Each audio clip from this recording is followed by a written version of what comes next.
Welcome again, worship leaders, and we'd love to welcome Benjamin back. And today, Benjamin is talking about working with worship pastor or working with a pastor. So, Benjamin, you are welcome to share with us. Thank you. Thank you. Thank you. I'm so excited to be here. Once again, thank you so much for having me. So,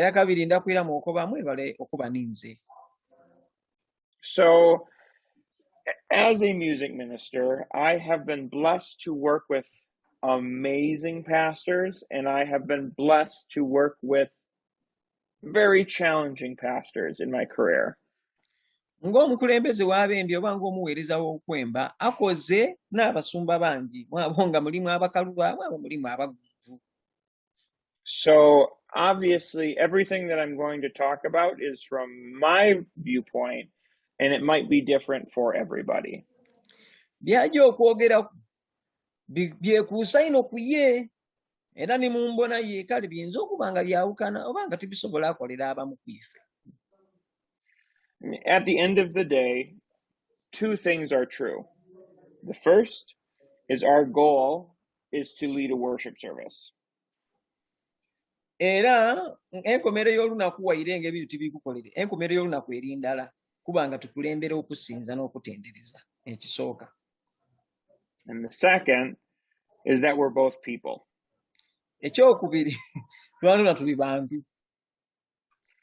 And that's the hard one.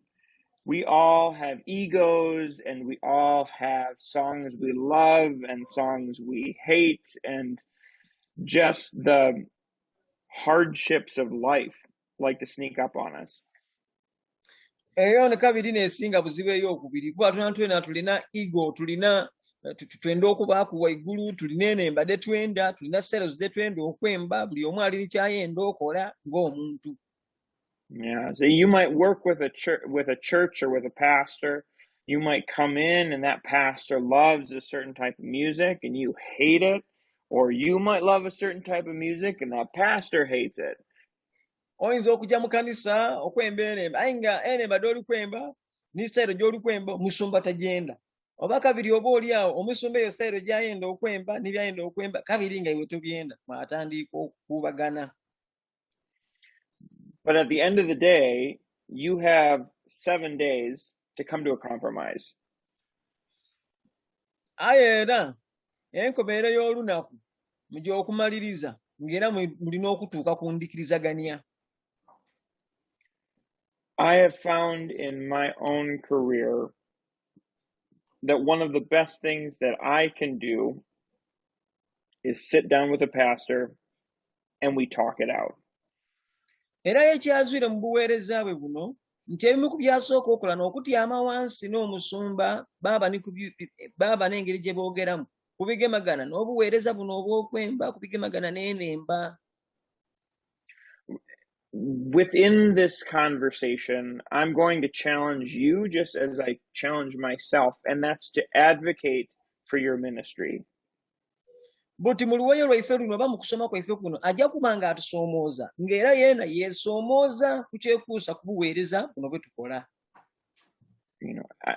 Not to speak of all pastors, because this obviously isn't the case, but I've worked with pastors that have thought really my position is just to be a piano player. Yakozeeku n'abasumba nga bo bayiri nti omulimu gwe omukulu oba ekifo kye ekikulu kyakukubaananga kyonka. But at the end of the day, it's so much more than that. You are connecting the hearts of your congregation right into the message of Jesus' love through music. Aye, ye ng'ensonga tineeyo yonka, ensonga eri nti kugemaganya abantu ba Katonda eri omukwano gwa Yesu Kristo okubitira mu nnemba de twemba. So as you find yourself working with pastors or different types of pastors, if you're like me and you travel to different churches, I'm going to challenge you to do 3 things. Era lwaleera kutusoomooza ng'akoba nti bw'obanga okola n'abasumba ab'endawulo eba ng'otambula mu makanisa ag'endawulo ng'oweereza ali kusoomooza okola ebintu bino ebisatu. The first is to walk in with a plan. Ekisooka ingira ni pulaani. This is really, I have found, one of my strongest traits in this, to walk in having an idea of what I want to do. Bino kinaabwine nga n'ekimu ku nsonga enkulu mu bulamu bwe era nga kya nsonga mu bulamu bwe okutambula oba okujja ng'edi ky'ojja okola. But understand that this whole plan that you have made may be scrapped at the end of the day.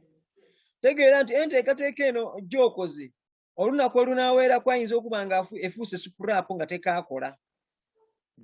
And because of this, you and the pastor hopefully can start a dialogue about what each one of you would like.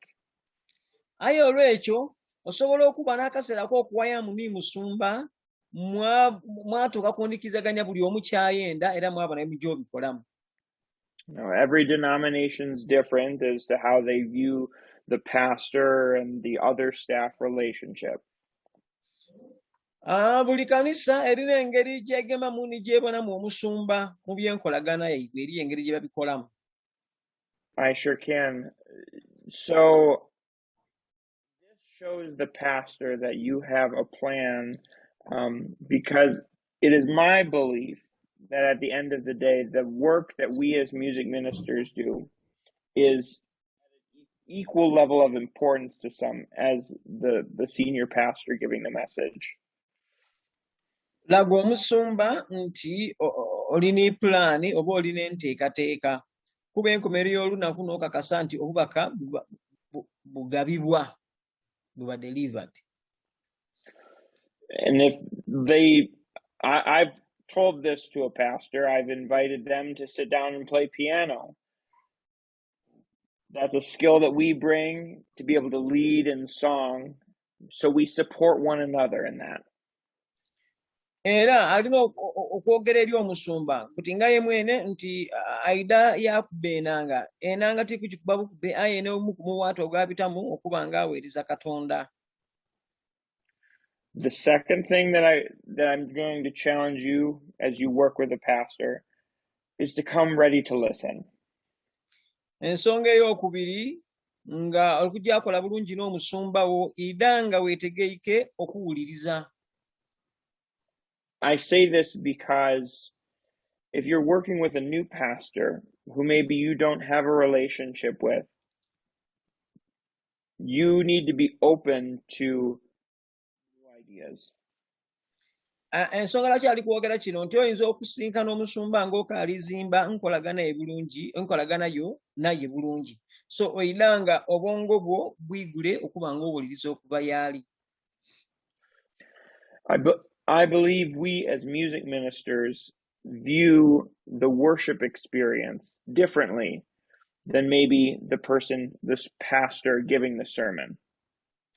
Era ikiriza nti ife abaweereza ab'embi engeri gye tubona mu service yandawulo n'ole awa ekigambo engeri gy'agibonamu. And in allowing ourselves to listen to this pastor's idea, it will help influence the music we sing, the way we transition from song to song, and so much more. Era ogabana kuno omusumba ono n'okwandula ideas daife kiyamba okuleetawo influence mu ngeri gye tujja okuba nga tuweerezaamu enemba gye tujja okolamu enkyukakyukamu nemba nga tuli mu service. And the third thing that I'm going to challenge each one of you to do is something that I talk about a lot, and that's come to the meetings with your little black book. Ekyokusatu ida mu meetings n'ekitabo ekyokuwandiikamu.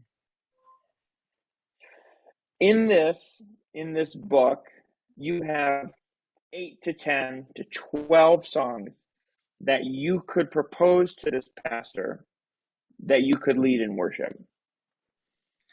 Ekitabo kino ekyokuwandiikamu oyinza okuba nga kiyidiremu enemba oba ng'ojja kutaamu enemba Gy'ojja okwogera ku n'omusumba nti dandi embeibwa ng'ogyagabana nayo gyadireeta mu iddiiro. Now, if this is a pastor you've never worked with, I believe that you walk in there with songs that you are passionate about. That will help influence the conversation and the relationship that you build with that person. Onayinza oba omusumba gwo beetokolanga kuuku naye aye kino kijja kuyamba okuleetawo okwongera oleetawo enkolagana n'okuleetawo influence wakati waimwe ababiri. My prayer for each one of us is that we are able to be beacons of light, even if we don't always agree with one another. Okusaba kwe kuli nti tusobole okuba ensimuko y'omusana newankubadde ng'eyo betagemaganamu. Because at the end of the day, pastors are human. Music ministers are human. We all make mistakes and we don't always agree with one another. Kuba ku nkomerero y'olunaku omusumba muntu naife abaweereza ab'embi tuli bantu era eriyo betesobola okuba nga tugemaganamu. Whether this is a pastor that you worked with for hardly any time or for many years, know that the relationship will change. Oba ono omusumba okoze naye ekumala emyaka mingi kyoba otegeere kiri kirala nti enkolagana esobola okyuka. I'll use my pastor as an example. Ye ajja akozesa musumba we ng'ekyokubonerako. I've worked at this church for almost a year, and I came in having been a music minister at previous churches for close to 10 years. Akoze mu kanisa eno okumala ng'omwaka era yayidda muno ng'omuweereza ng'omukulembeze w'abembi aye ng'era yakaweereza okumala emyaka nga 10. This pastor had never worked with somebody who was maybe as hard-headed as me. As hard? Hard-headed, stubborn. Omusumba ono yali takolanga ku na muntu wa mutwe munene oba ali stubborn ng'ono. And he wasn't used to a strong leader from the front. Era yali tamanirire kukola na mukulembeze wa maani wa mbavu ng'ono. And over the first few weeks, I proved that I was, in fact, a very independent and relatively strong worship minister. Era mu weeks eddaasooka yali amaze okakasa nti ali independent era omuweereza omunwevu. If we fast forward to today, I now plan the entire service because the pastor has gotten to a point where he trusts me and he shows up to preach. Era buti yajja kuiddaala nga n'ategeka services kuba buti omusumba atuuka kuiddaala yamwesiga yakakasa nti omuntu ono ddala yeemalirira asobola okola ekintu nga tatiirire. And so now, as our roles have been defined more, our services have gotten better. Era buti aidi nti buli wabajja mu maiso services n'okutegeka services dijjanga diba nnungi. And it's because my pastor and myself have spent many hours simply talking to one another. Aye lwakuba ensonga eri nti omusumba ne mwene bamaze akaseera nga bali kwogerera ku walala. And so my challenge for you, as you are working with pastors, maybe you love working with them and maybe you don't love working with them. Okusoomooza kwe ye tuli ni kuno oba ng'olikola n'abasumba oba nga tolikola nabo. I'm going to challenge each one of you to do two things, and that's to talk, but more importantly, to listen. Tusomooza tukola ebintu bino ebibiri, twogere ate ekisinga obukulu tuwulirize okuva ye bali. I believe each music minister, we've been given this spark this gift, this calling in the world. Yaikiriza nti nga ife abaweereza Katonda atuweera ekirabo kino, atuweera okwetibwa kuno mu nsi muno. So I invite you to have conversations with your pastors, standing up for your ministry and knowing that what you do is so important. Kale atweta tutandike okuwayamuku n'abasumba baife twemerere busimbalaala ku lw'obuweereza buno. We're going to be talking about this more and more, the relationship building within the church over the next couple of lessons too. Tujja kuba nga twongera okwogera ku kuzimba enkolagana mu makanisa n'abasumba baife mu lessons wedineyongera mu maiso eyo. So just know that there will be ups and there will be downs and there will be joys and there will be sorrows. Kyoba otegeere nti munkolagana muno mwidda kubaamu obwiko, mujja kubaamu okuniina, mwidda kubaamu amaziga, mwidda kubaamu essanyu. But at the end of the day, I want each one of you to be reminded of one simple truth.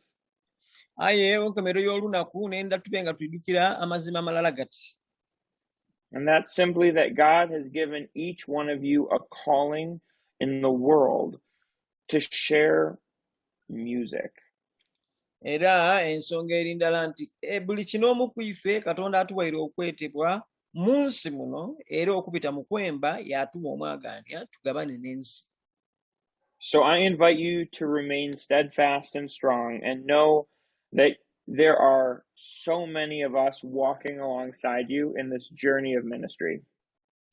Era atweta twemerere busimbalaala tube bavumu, tube bagumu, tunwere.